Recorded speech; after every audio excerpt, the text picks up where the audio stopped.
How's it going, ladies and gentlemen? Goldenboy back here, Weekly Warfare. So it was a miscount, I think. Well, I was told by the staff here that Ground Zero actually ended up winning the tournament. They ended up winning 3-1 after that Dome CTF game. That's why you saw Blast Radius leaving the game. There was a miscount. Really, it happens. It is what it is. So we're just going to move on because that's how life works and that's how we operate. So with that said, congratulations to Ground Zero for winning the Game Battles MLG Live 4v4 tournament. We'll have more of those coming up soon. But join with me today for our debate portion of Weekly Warfare. We're going to be debating the Deserto settings versus the North American settings, as I guess you like to say. And join with me today is a very good cast of individuals. I have from ESFI World, Justin Whitman. So that'll be Justin. He is one of the writers there at ESFI, so make sure you check out that website. He writes primarily Call of Duty stuff.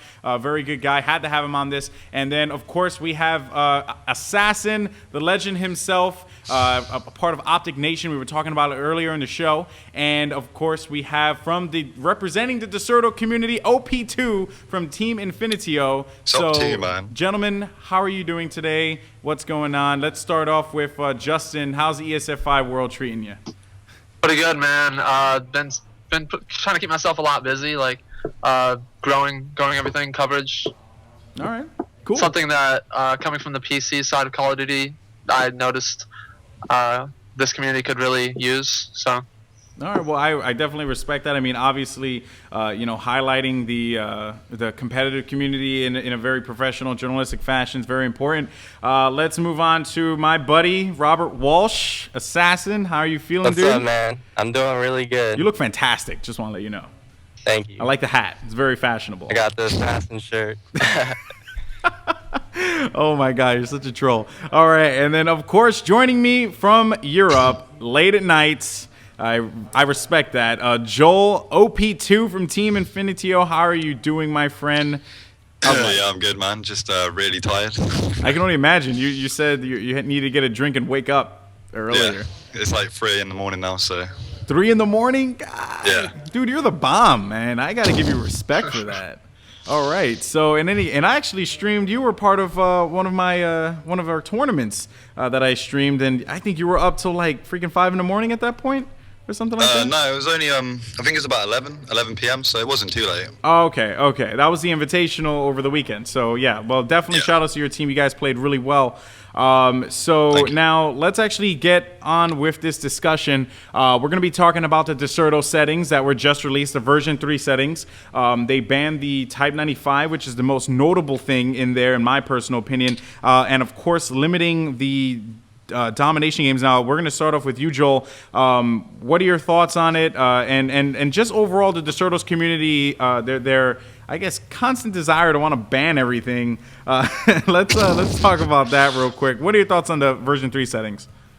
Personally, I don't like the banning of the Type 95. I mean, as like an AR player, it might sound quite biased, but I think it's needed when people are sitting behind things like ACR versus ACR. It seems a lot harder to get people off head glitches. So I definitely think the Type 95 is needed, because on this game a lot of people like to sit behind stuff, just pre-aim and just never move. So that's one thing I didn't agree with whatsoever. It's so difficult to kill people with that ACR. But like Domination as well being in the rule set, I don't see the point of that either. Like, are you guys playing possibly just CTF and S&D? That's actually something that's being thrown around a lot, as CTF and S&D is like the more favorable. I know that Domination was not like the most favorite game type of everyone that played during Black Ops, and it was a very difficult game type to just commentate and just watch as a spectator. So that's why they wanted to take out Domination, or at least that's what I believe the reason why they took out Domination. So you guys limited your Domination game types, and you took out Lockdown and Dome, which Dome is a very small map. It was almost like a firing range 2.0, correct?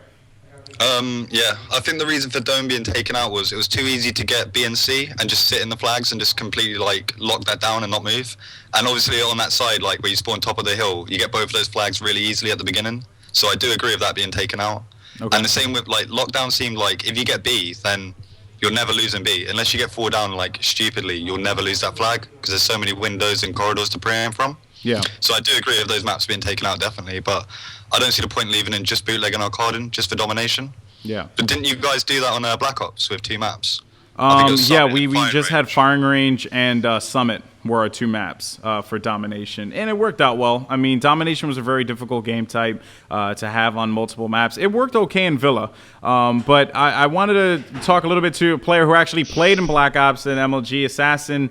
Obviously, you have been around for a long time. You've competed. Domination has been a game type for a long time. How do you feel about its exclusion from our North America or potential North American settings? And at the same time, what are your thoughts on the Deserto settings as a whole? I don't know if you have a chance to actually get to spend them and I play actually them. looked through them, man. Domination in this game is just not the same like Black Ops or even COD 4, and to be honest, I don't even think they should have that game type, along with Demolition. I don't even like Demolition. The only 2 game types they should have is CTF and S&D, and they should either have 3 CTF or 3 S&Ds, or, vice versa, with 2 CTF, 2 S&Ds. Yeah. And I think that's how it should be for map sets. And with the Type 95, I don't think they should ban it, because as we just saw, those GB matches, barely anyone even used the Type 95 this game. A lot of people use submachine guns, and that weapon is really not that overpowered, to be honest. So we have OP2 on one side saying that Type 95 is overpowered on the head glitches, but then you're saying that it's not as overpowered. So let's go to the middle party here. Relix, what are your thoughts on it? Overall, just, obviously you played in competitive Call of Duty on PC, where you guys did pro mod and you did a few other things there. So what are your thoughts on the settings debate going on right now? Honestly, some change is good, but too much at one time can really alienate the pubbing community. I know there's been a lot of talk of Call of Duty 4 pro mod. I was looking some extorting the rules over from that game in chat earlier today. But in regards to their rules, I do agree with Type 95 being taken out. So far, up close range, it's still too overpowered in regards to most guns. An assault rifle should never be able to compete that well with an SMG at close range. Like the so that FAMAS. does that does not really equal it to be competitive, so to say. Mm-hmm. But in regards to the game types, I do agree with those, except for Domination just randomly being thrown in there just once. Don't necessarily agree with that. I think you either you keep it as it was, or you take it out completely, which I'm a supporter of have it being taken out completely. And then as well, in regards to CTF being taken out for that one map, it did provide with some really hectic play at times. So that being taken out was a good decision as well. Now, obviously, we saw a lot of people have been throwing around ideas of the way that the format will be Deserto, putting in that one domination game. So for those of you at home that don't know, the way that Deserto is operating it is that in a best of 5, it's going to be CTF domination, CTF S&D, CTF. So like you said, Justin, that random domination just being thrown in there. But then for the best of 3, there is no domination, and it will be CTF, S&D, CTF. Now, for the Golden Invitational, OP2, you played in the Invitational. I ran S&D, CTF, S&D, CTF. That was my format with an S&D at the end. What are your thoughts on that format as opposed to the current DE format, which is the CTF starting and ending? I think the way you had it was perfect. It should just be CTF and S&D. I think they're the 2 most playable and best game types, and the maps suit them the most. I mean, the maps aren't the greatest. We're having to deal with, everyone knows the situation with the maps. They're all terrible, but yeah, they're not good for domination, so it just shouldn't be played. I think it's just been chucked in for the sake of it with the Deserto rules. Yeah. Well, that's the reason why I decided to run that format in that tournament was because there aren't that many good CTF maps, and you want to try and split them apart as best as you possibly could. So now, just going back to Justin, you obviously have been, looking at the scene. You watch both sides of the fence. You watch the Deserto community. You watch the MLG community, and and you were following it since Black Ops 2, if I'm correct. So, what are your thoughts on the teams? And better yet, what are your thoughts on a cross, maybe a universal rule set, which is something that has been brought up in the past? Breathe.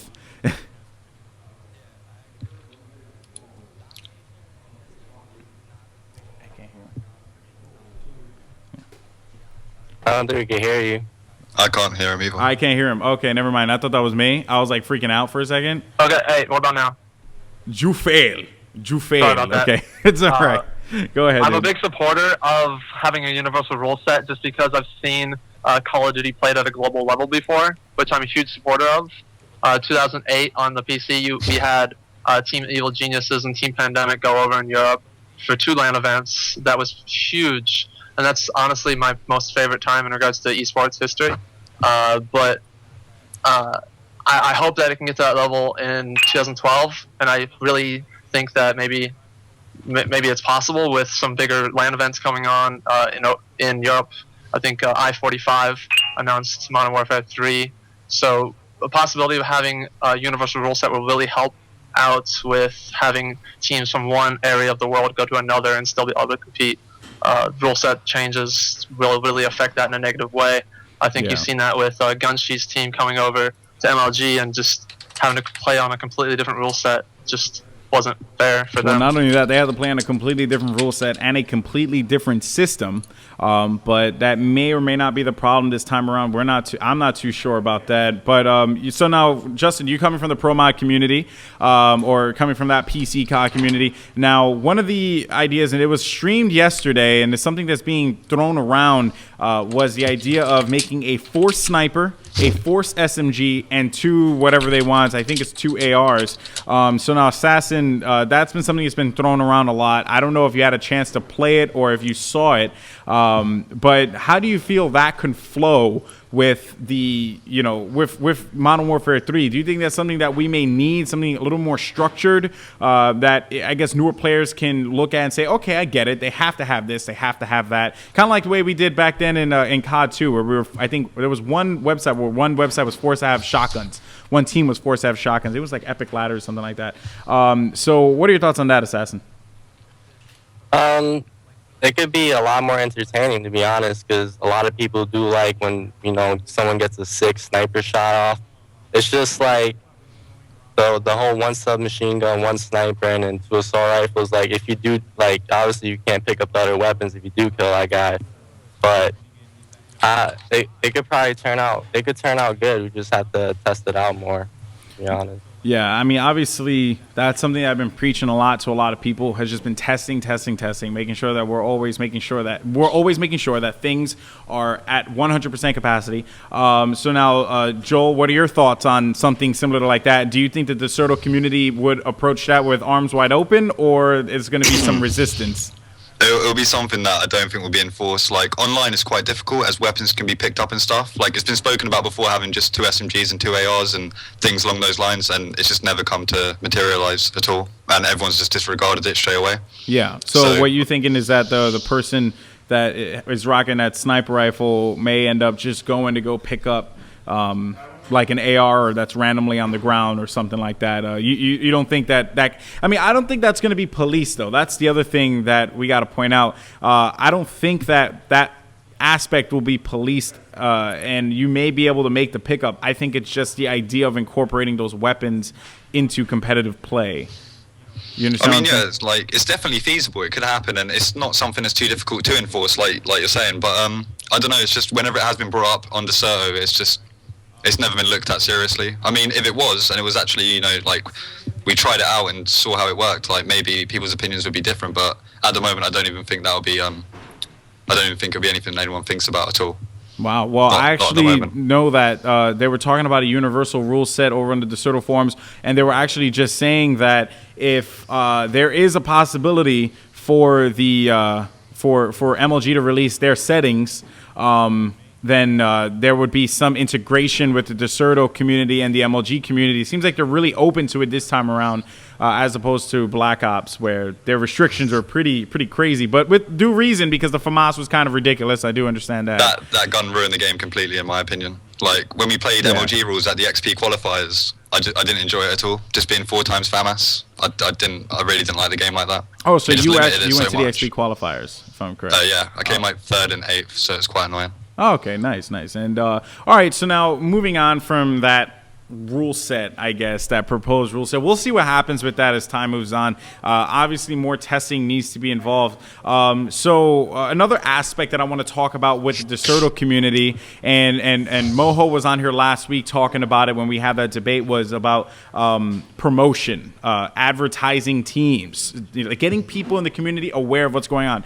I know that Deserto and Emotion, or that guy Emo on esports, he does work over there with that Deserto community, finding out what are the new hot teams and stuff like that. And Justin has been working on that himself. So, Justin, what are your thoughts moving forward in covering competitive Call of Duty? Do you think that we need to get more of that Deserto touch to it, where like they're always pointing out the new rosters and I guess creating the stories around their team? Well, honestly, when teams do have a brand that they've established, it's a lot easier to cover those teams. But it's been hard for me so far to cover certain teams when rosters do change quite frequently. Mm-hmm. We do plan to have a system set up where we will be announcing teams on a regular basis. We're setting individuals to that as a specific task. So that is something that we're working on. It's going to be quite a task. I'm hoping that the structure for 2012 actually bodes in our favor, or not favor, in regards to that. I know that they've been talking about like locking rosters or making it hard for that sort of thing to happen. I think going from Raleigh to Orlando, there was only 2 pro teams or something like that had the same roster. Yeah. So that was really hard.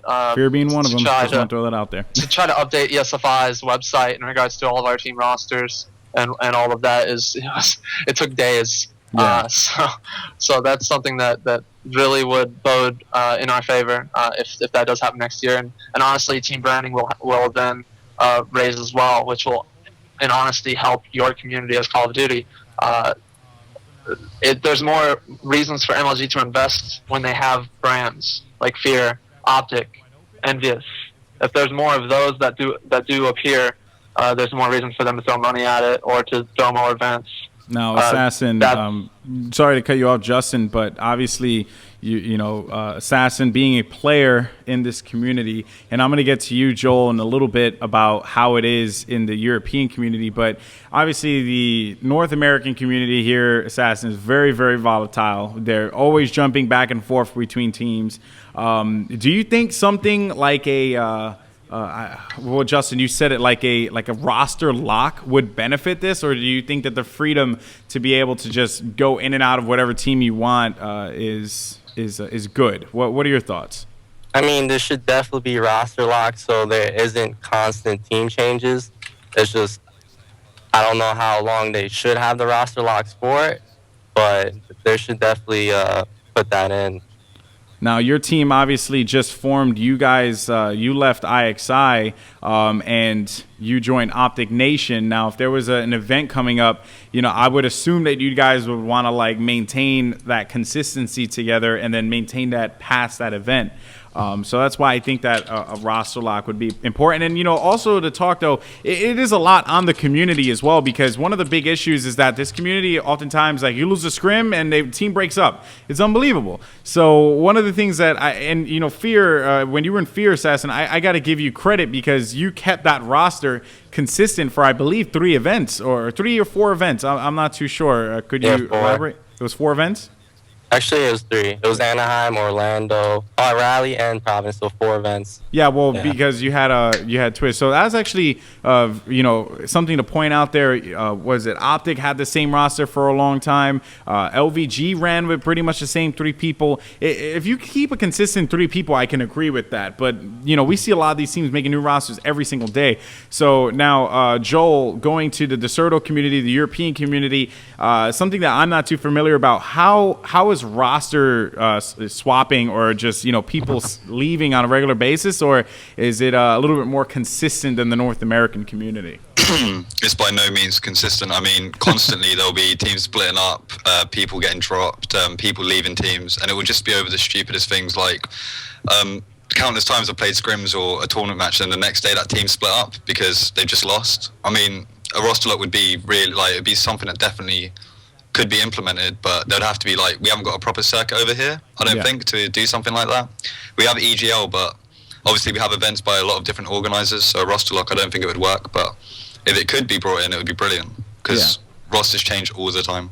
One of the things that I like that the Deserto community does is they have a rules council where a bunch of people get together and they discuss what the settings would be, you know, what things are moving forward for the community. Could you see something like the rules council in the European side being able to maintain rosters? You think that would be something that could be done? I mean, I'm just really spitballing here, but, you know, you have to look at it like if the Deserto community can maintain the settings and come up with all that, maybe they'll be able to maintain a list of teams and ban those teams from being able to make switches. Just an idea. What are your thoughts? Well, yeah, like I said, it could be brought in, but I don't think it's feasible, the amount of team changes, because I can't think of a team other than Modern Warfare 2. TCM, they're the team that came over to GameStop, the 10K tournament, and won, if you remember them. Yes, I do. They stuck basically throughout the whole game with only like 2 changes, but other than that, I can't think of another team that's done that. Wow. Like, there's just constant changes with every single team after every event and just between events all the time. No, I know that, but I also do know that the European community, you guys have more organizations supporting you guys, if I'm correct. I know that Fnatic was there. They had a COD team. Infused, if I'm correct, has a team as well. I don't know if that's an organization or not. These are the things I have to brush up on with the Deserto community. But shouldn't the teams like that be able to maintain roster locks at least? Like I know that Optic, or actually better example, Quantic had that with Leverage, where they basically contracted them. From what I understood, maybe Justin, you might be able to elaborate more on that. Was there were a few roster locks with these organizations. Do you think organizations need to be policing their teams a little bit better? Well, when you have a brand to maintain, like especially Quantic, they try to be a gaming organization as well as a business. So it is more of a business to them. Yeah. They have to protect their assets, so contracting their players is the best way. I would like to see more big sponsors get involved. I don't know if I would ever see Evil Geniuses or Complexity or even like Check Six Gaming and all the other Counter-Strike organizations right now get involved in Call of Duty as well. But if you've seen them get involved, you'd see contracts most likely, just because they would want to protect their assets and making sure that the players, the roster stay stable is important, because without a stable roster, you don't have fans.